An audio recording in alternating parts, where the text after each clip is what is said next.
This is number 2 for the Apple and Oranges series. I want to encourage you to save this as a favorite in your browser, on your phone, on your computer, or maybe somewhere else, because you can reference this again when I move on to number 3, which will not only have me read something that I wrote, but also you will have the location to be able to read it for yourself. Remember, the Apples and Oranges series is a combination of some of my podcasts with even writings. So I want you to know that number 2, what we're going into right now, is closely connected to what I will read to you in number 3. All right. So what is the topic for the day? Well, think about this. Relationships, friendships, and acquaintances. If I was to ask you which of these 3, or you can place them in a different order from importance to the less or least of importance, how would you rank them? Would you rank relationships? Would you rank friendships first? Would you rank acquaintances first? I bet you 99.9% to 100% of you would have acquaintance as the least. Am I correct? Yes, because you realize what is involved with relationships and friendships. Yes, if you reference back to the Apples and Oranges for the introductory about that apple pie and how I went on to describe it just was a unique flavor, feeling, and want and desire all by itself. And so those apples in that case would fit right into what our friendships and our relationships as to the way that they have us make us feel. Now, when it comes to an acquaintance, it might just be something just on a whim, you see, not even an ingredient that you would need to make your apple pie. Am I correct? So, with these thoughts in mind, think about this now. If you have a relationship or a friendship, and you've already ranked them in order where you know that when it comes to an acquaintance, that's the least of it all, would you let the least of something cause you to lose the greater value of what you have in your relationships or in your friendships? For example, and I'm telling you from observation and experience, what if you had a case where you have a good friend, had a good friend for a long time, and hey, just like with anything, some days you may not like the music the person is playing, or something else they may do that may actually just get on your nerves. But you know, overall, you both just blow off it, both of yours, your foibles, you see, or human likes, dislikes, and even imperfections and mistakes, right? And that's been going on for some while, for some time. So you really can call that person your friend, or this person is really in a relationship with you. Let's say someone comes along who would just fall into the category of being an acquaintance. Certainly doesn't have the same type of standing or relationship that you have with this person, you see. And here it is, unbeknownst to you, maybe you were sitting at a desk working on something. Now, remember we talked about foibles and imperfections.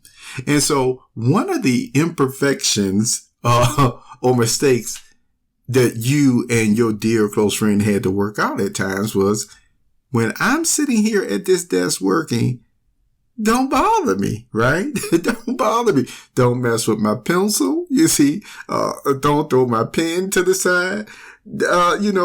Don't come and start rustling my papers. You see, this is not our monopoly or playtime to do this. And so, your friend, you see, that's sitting at that desk, that's just the way that they are. That's the way that they work, their creativeness and things of that nature, right? Okay.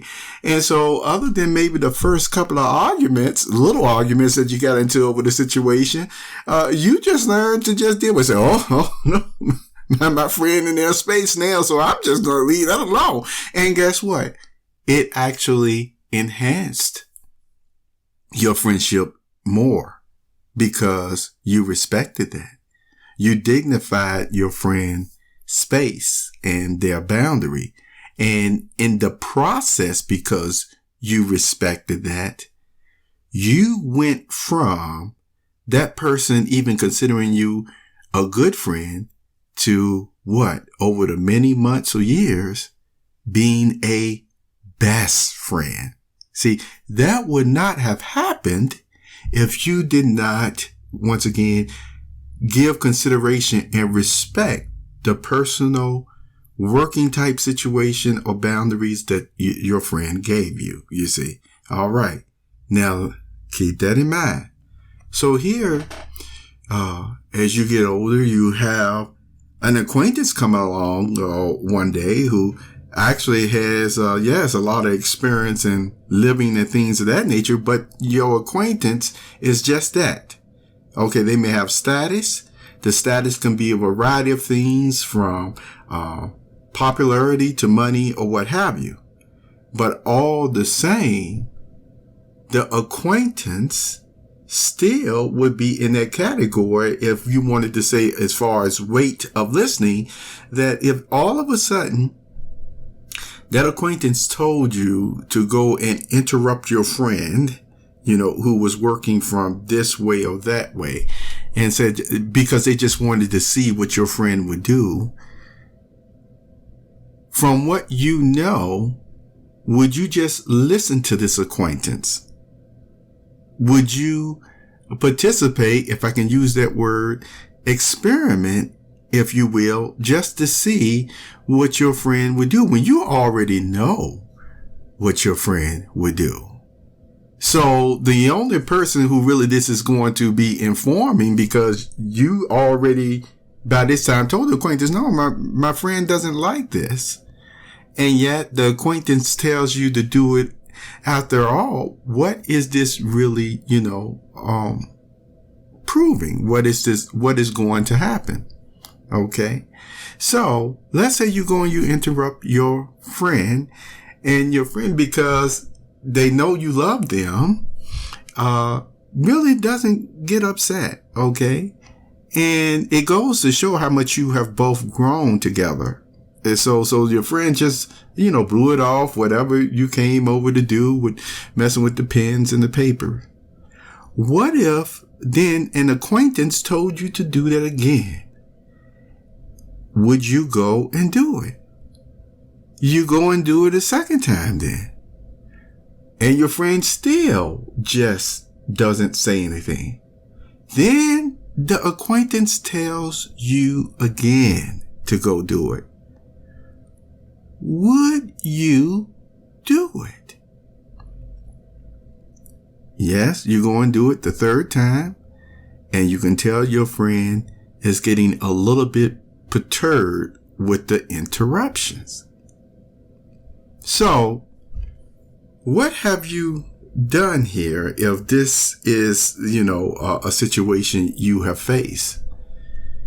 Have you not taken the years of experience and respect and dignity that you always gave your friend that made you such best friends, and actually just taking it and giving it to someone else, an acquaintance who it was not even due to have? See, there's another term called, and I'm going to tell you what it is after I give you the result of what has happened to certain friendships. That scenario that I gave you right there has happened many times all throughout the earth.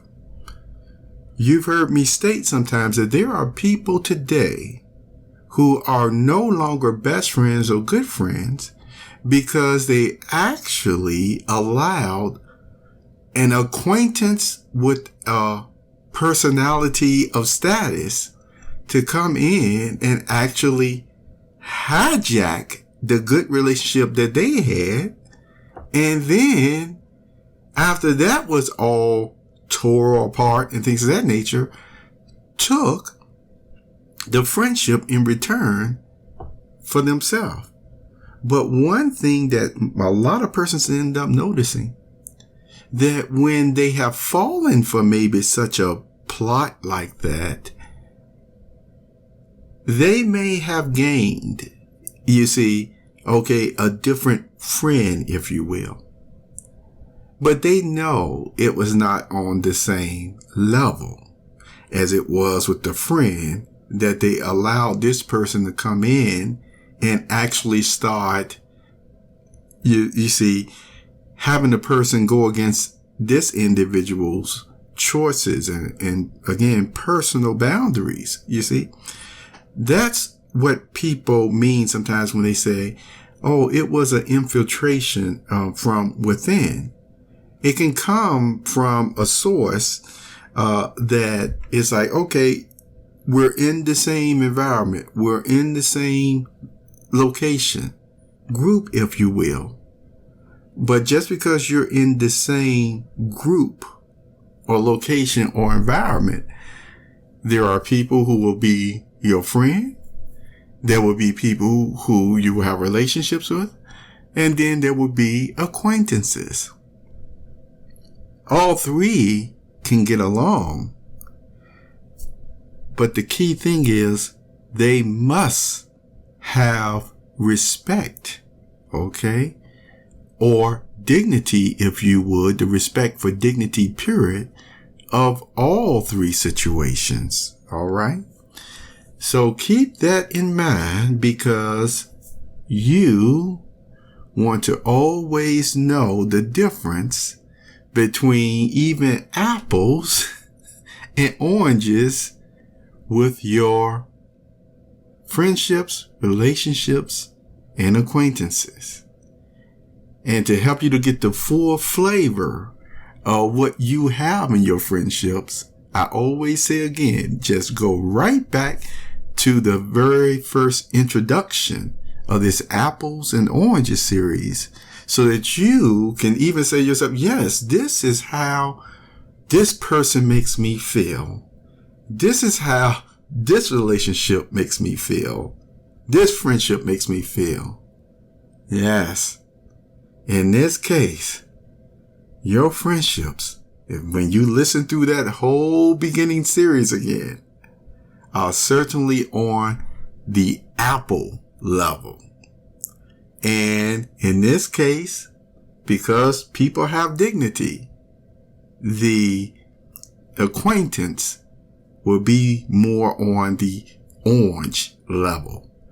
And do you remember what the person said when his friend had brought a bag of oranges back to him? That's just a thought. So keep this again close in your browser, and I will proceed to reference this again in the third Apples and Oranges series with an article, as I said before, so that you can see how this actually connects, how these things happen, and how you can also guard against them. Guard your apples of friendships and relationships. Okay? Thank you for being here. I'll see you again. Take care.